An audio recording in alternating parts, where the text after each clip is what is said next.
Salam sejahtera, terima kasih karena bersama dengan saya di Nazilin Unity Channel.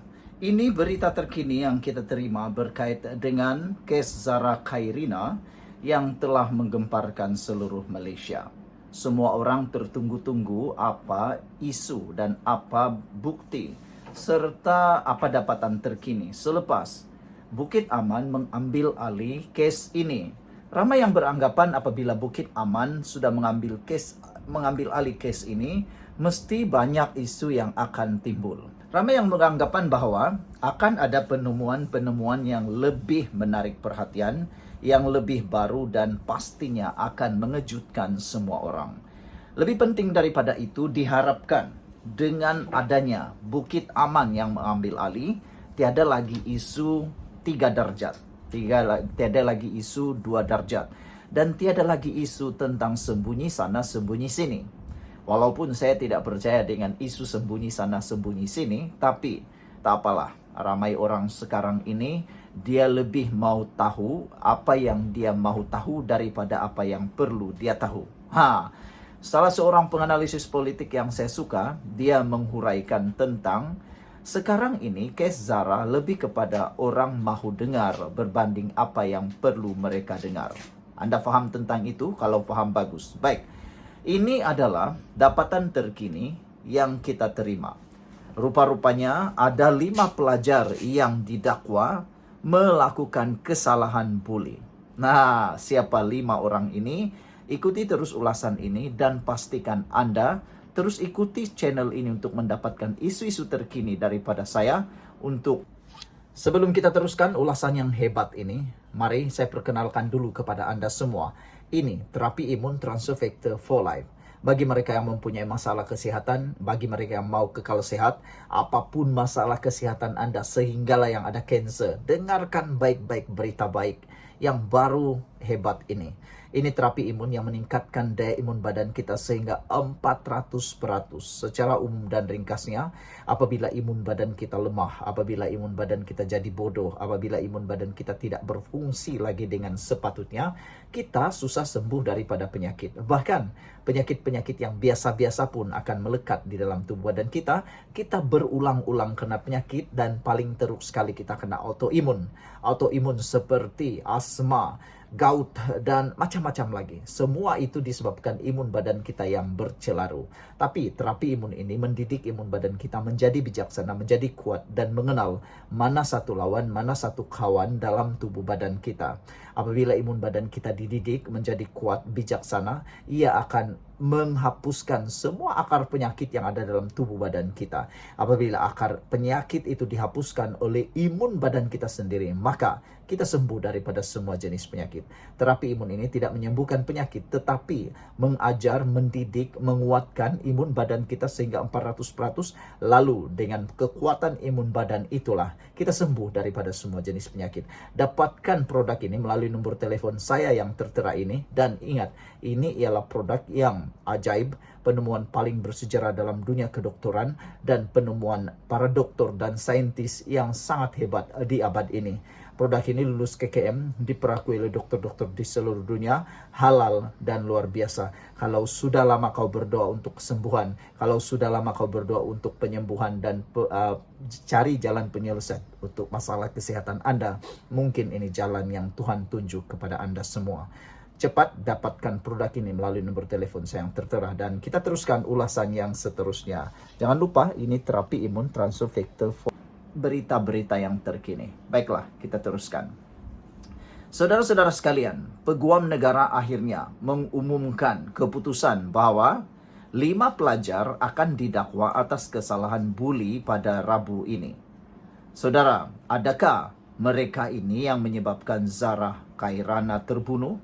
Atau sekadar mereka melakukan buli? Itu semua terjawab pada pendakwaan nanti. Secara ringkasnya, 5 pelajar perempuan akan didakwa di Mahkamah Kanak-Kanak Kota Kinabalu atas kesalahan membuli Zara Khairina Mahathir. Prosiding akan dijalankan secara tertutup kerana semua suspek berusia di bawah 18 tahun.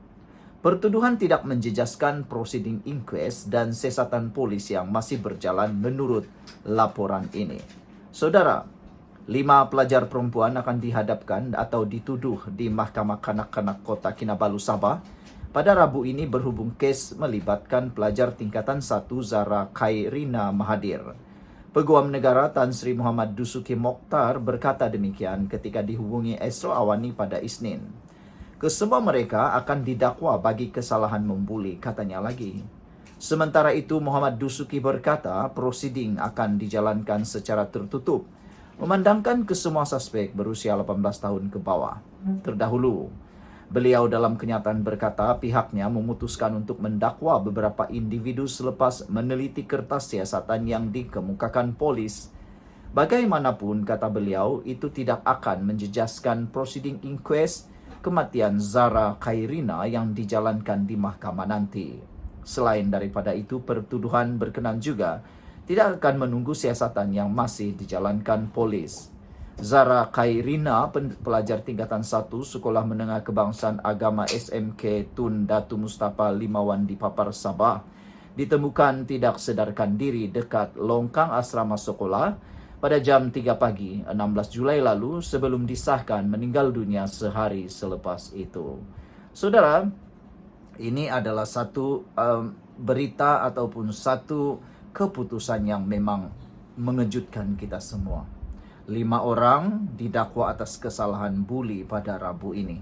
Semoga dengan adanya keputusan ini lebih banyak persoalan dapat dijawab, lebih banyak perkara dapat dirungkai dan akan menjawab segala kekusutan, kekalutan yang berlaku. Dan kita berdoa supaya yang benar dibuktikan, yang salah dihukum.